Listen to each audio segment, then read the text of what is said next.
Assalamualaikum warahmatullahi wabarakatuh. Perkenalkan, kami dari kelompok 5 ingin mempresentasikan hasil kerja yang telah kami buat dengan dosen pembimbing Dr. Utama MPD. Di sini saya sebagai moderator dan rekan-rekan saya. Yang pertama ada Gea Gayatri, yang kedua ada Melisa, yang ketiga ada Rizky Syafitri, yang keempat ada Septiani Widi Anggreni. Langsung saja masuk materi pertama, yaitu autisme yang akan dibacakan oleh Gea Gayatri. Kepada Gea dipersilahkan. 1. Pengertian autis. Anak autis merupakan salah satu anak luar biasa atau anak berkebutuhan khusus yang memiliki gangguan perkembangan tertentu. Anak autis telah menjadi perhatian dan kajian ilmiah bagi para ahli di bidang psikologi, psikiatri, sosiologi, dan bidang pendidikan yang mengalami gangguan pada bidang komunikasi, interaksi sosial, perilaku emosi, aktivitas imajinasi, dan kognitif. Autis berasal dari kata auto yang berarti sendiri, di mana autisme seakan-akan hidup dalam dunianya sendiri. Anak autis juga mengalami gangguan pada kemampuan intelektual yang disebabkan adanya kerusakan pada fungsi saraf. 2. Gradasi tingkatan jenis-jenis autisme. Pengertian gradasi. Gradasi adalah pusat layanan tumbuh kembang anak yang dikembangkan untuk memberikan bantuan kepada anak-anak yang memiliki dan mengalami keterlambatan atau gangguan tumbuh kembang dan kesulitan belajar. Jenis-jenis autis. 1. Autisme masa kanak-kanak. 2. Pervasive developmental disorder not overly specific. 3. Sindrom Rett. 4. Gangguan disintegratif masa kanak-kanak. 5. Asperger syndrome. C. Tingkatan autis. 1. Autis ringan. Pada kondisi ini, anak autis masih menunjukkan adanya kontak mata walaupun tidak berlangsung lama. Anak autis ini dapat diberikan sedikit respon ketika dipanggil namanya, menunjukkan ekspresi muka, dan dalam berkomunikasi dua arah meskipun terjadinya hanya sesekali. Selanjutnya akan dibacakan oleh Anggreni. 2. Autis sedang. Pada kondisi ini, anak autisme masih menunjukkan sedikit kontak mata namun tidak memberikan respon ketika namanya dipanggil. Tindakan agresif atau hiperaktif, menyakiti diri sendiri, acuh, dan gangguan motorik yang sporadis cenderung agak sulit untuk dikendalikan, tetapi masih bisa dikendalikan. 3. Autis berat. Anak autisme yang berada pada kategori ini menunjukkan tindakan-tindakan yang sangat tidak terkendali. Biasanya anak autisme memukul-mukulkan kepalanya ke tembok secara berulang-ulang dan terus-menerus tanpa henti. Ketika orang tua berusaha mencegah namun anak tidak memberikan respon dan tetap melakukan bahkan dalam kondisi berada di pelukan orang tuanya. Anak autisme tetap memukul-mukulkan kepalanya. Anak baru berhenti setelah merasa kelelahan kemudian langsung tertidur. 3. Hambatan-hambatan yang ada.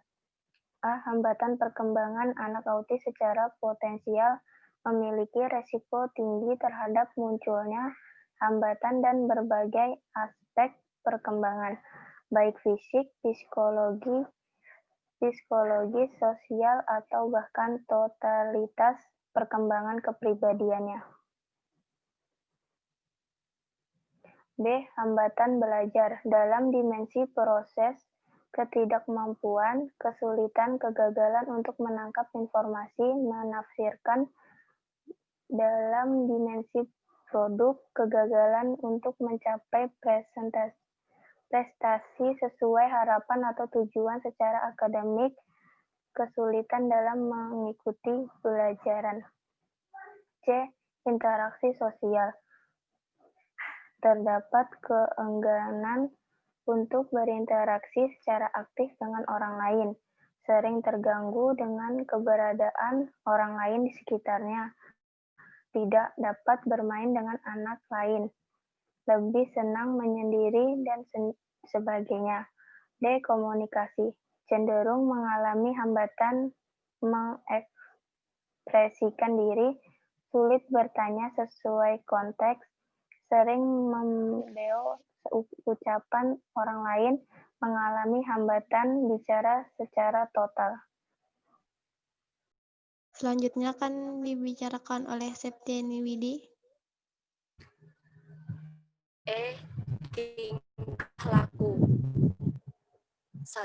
Gerak stereotipik atau tanpa tujuan. 2. Tingkah laku tidak wajar atau minat terbatas. 3. Tingkah laku lain atau respon sensorik tidak wajar. 4. Hambatan belajar. Dalam gaya belajar umum, 1. Memproses informasi, pemahaman, pengungkapan, dan penyesuaian. Dalam gaya belajar khusus, belajar secara visual, menghafal dan mengingat, meniru gerakan, belajar melalui pengalaman, belajar berdasarkan fakta, menghambat pemahaman bahasa, kemampuan membaca situasi lingkungan. 4. Penyebab autis. Ada beberapa faktor yang menjadi penyebab terjadinya autisme pada anak, antara lain sebagai berikut. A. Faktor genetik. Lebih kurang 20% dari kasus-kasus autis disebabkan oleh faktor genetik. Penyakit genetik yang sering dihubungkan dengan autis adalah tuberous sclerosis 2-8% dan sindrom Fragile X 20-30%. Disebut Fragile X karena secara sitogenik penyakit ini ditandai oleh adanya kerapuhan atau fragile yang tampak seperti patahan di ujung akhir lengan panjang kromosom X4. Sindrom Fragile X merupakan penyakit yang diwariskan secara yaitu melalui kromosom X. Pola penurunannya tidak umum, yaitu tidak seperti penyakit dengan pewarisan lainnya, karena tidak digolongkan sebagai dominan atau resesif. Laki-laki dan perempuan dapat menjadi penderita maupun pembawa sifat. B. Gangguan pada sistem syaraf. Penelitian melaporkan bahwa anak autis memiliki kelainan hampir pada seluruh struktur otak. Tetapi kelainan yang paling konsisten adalah pada otak kecil. Hampir semua peneliti melaporkan berkurangnya sel Purkinje di otak kecil pada autis. Berkurangnya sel Purkinje diduga dapat merangsang pertumbuhan akson, gila, dan myelin, sehingga terjadi pertumbuhan otak yang abnormal, atau sebaliknya pertumbuhan akson yang abnormal dapat menimbulkan sel Purkinje mati. Otak kecil berfungsi mengontrol fungsi luhur dan kegiatan motorik, juga sebagai sirkuit yang mengatur perhatian dan penginderaan. Jika sirkuit ini rusak atau terganggu, maka akan mengganggu fungsi bagian lain dari sistem syaraf. Selanjutnya akan dibacakan oleh Rizky Sapitri. C. Ketidakseimbangan kimiawi. Beberapa peneliti menentukan sejumlah kecil dari segala autistik berhubungan dengan makanan atau kekurangan kimiawi di dalam tubuh. Alergi kepada makanan tertentu seperti bahan-bahan yang mengandung susu, tepung, gandum, daging, gula, bahan pengawet, bahan pewarna, dan ragi. D. Kemungkinan lain. Kemungkinan yang lain adalah faktor fisiologi karena kesibukan orang tuanya sehingga tidak memiliki waktu untuk berkomunikasi dengan anak, atau anak tidak pernah diajak bicara sejak kecil. Itu juga menyebabkan anak menderita autisme. 5. Kebutuhan khusus atau program khusus. Layanan khusus, terapi tingkah laku. 2. Terapi wicara. 3. Pendidikan kebutuhan khusus. 4. Terapi of okuparasi. 5. Terapi mediakmentosa. 6. Peralatan pendidikan yang diperlukan. Media pembelajaran yang mampu berfungsi sebagai terapi pada anak autis. Pembelajaran yang berfungsi sebagai aspek yang ada pada manusia. Meningkatkan kecerdasan visual spesial pada anak usia dini autis dan dalam bentuk pola. Puzzle. Memberikan reward menggambar bebas sebagai stimulasi yang akan diberikan dalam sebuah produk sebagai media pembelajaran berupa alat permainan edukasi. Terima kasih. Sekian presentasi dari kami. Salah hilap mohon maaf. Bila taufiq wa hidayah. Wassalamualaikum warahmatullahi wabarakatuh.